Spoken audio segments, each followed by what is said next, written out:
Du coup, apparaissent, vous le comprenez, des problèmes. C'est le problème de l'école.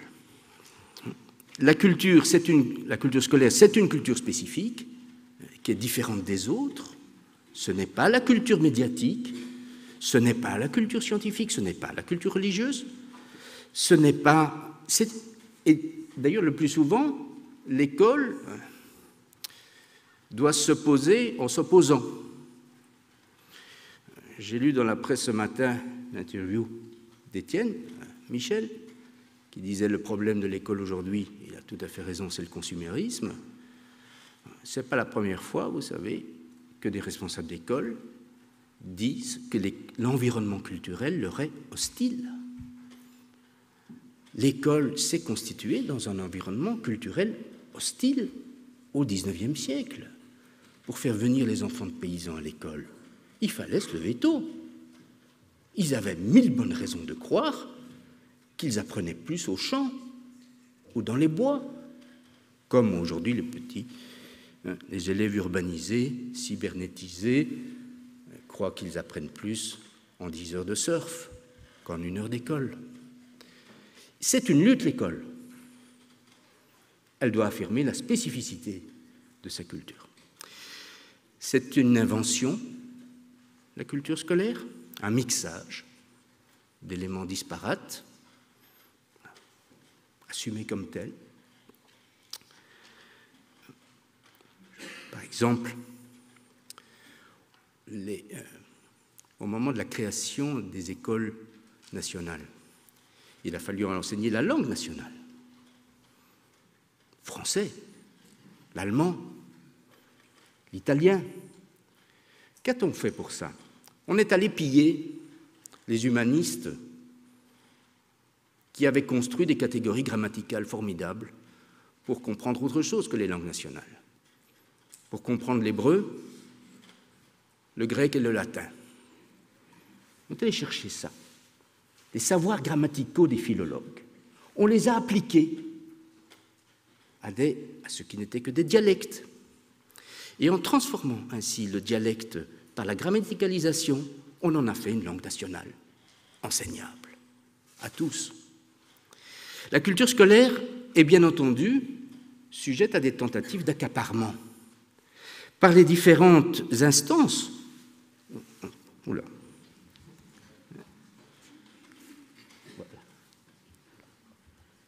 Par les différentes instances, l'économie a un intérêt évident à une école qui enseigne des comportements professionnels, utilitaires, directement utilisables. L'État veut faire des citoyens, avec l'ambiguïté du mot citoyen, puisque le citoyen, ce n'est pas seulement celui qui dit la loi et qui participe au débat, hein, c'est celui qui obéit. Problématique du civisme aujourd'hui, de la gouvernabilité, des gens obéissants, des gens soumis. Parfois, ça a pris des allures catastrophiques dans les années 30, quand l'école se mettait au service de pouvoirs totalitaires. L'État était une menace à ce moment-là. Les scientifiques voudraient bien imposer leur régime à l'école, qu'on enseigne plus de rigueur. Ça tourne très vite à qu'on n'enseigne que la rigueur scientifique, comme si l'art ou la religion devaient être déconsidérés. Les religieux, il a fallu s'en dégager aussi. La spiritualité avait tendance à tout absorber. Et l'art, l'art impose, prétend lui aussi, à l'occasion, de multiples façons, s'imposer à l'école au nom de l'épanouissement, de la créativité. Le problème de l'école, c'est de maintenir son autonomie au milieu de toutes ces tendances. Le problème de l'école, c'est de faire une consistance à partir de la situation pédagogique. Il y a un acteur fondamental, c'est vous, les profs, le personnel enseignant. Attention, très souvent, on croit qu'il n'y a que deux acteurs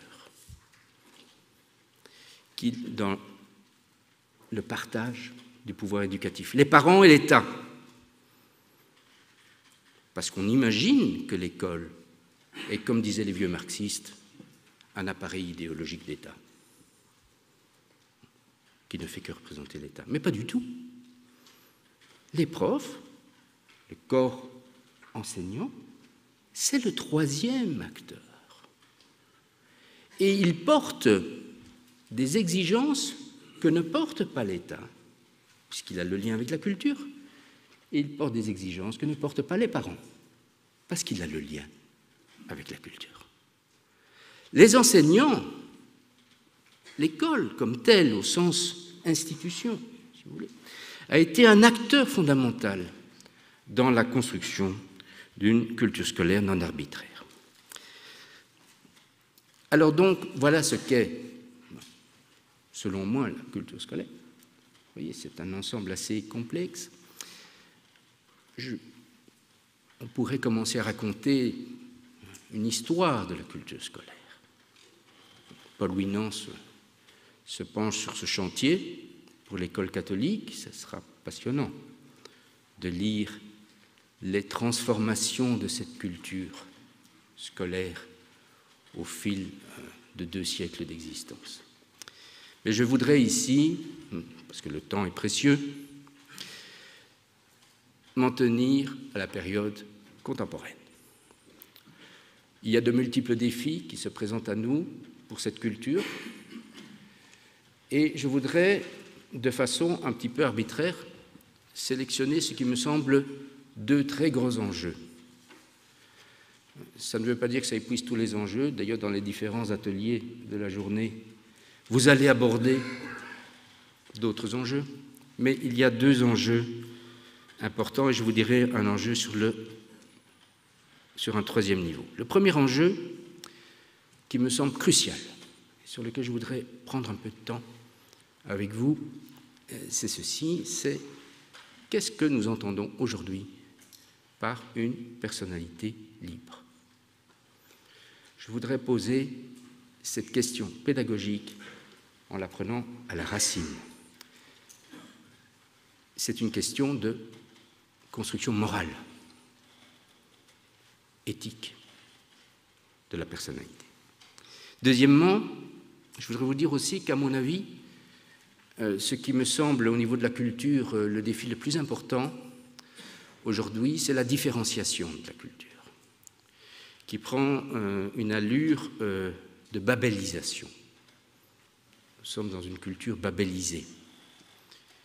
Je voudrais vous dire un mot là-dessus parce que je crois que l'école a un rôle crucial à jouer à cet égard. Et puis, troisièmement, je vous dirai quelques mots concernant le nouveau rapport à l'État et l'économie en transformation profonde. L'école cultive, bien sûr, comme sa finalité, elle a des visées cognitives, de connaissances, enseigner quelque chose, l'histoire, la mathématique, une langue, la géographie, la biologie, la physique, la chimie, les savoirs professionnels. Elle a des visées également morales. Et j'ajoute, mais d'autres orateurs en parleront mieux que moi, des visées esthétiques, en plus des visées religieuses. Ça fait beaucoup de choses.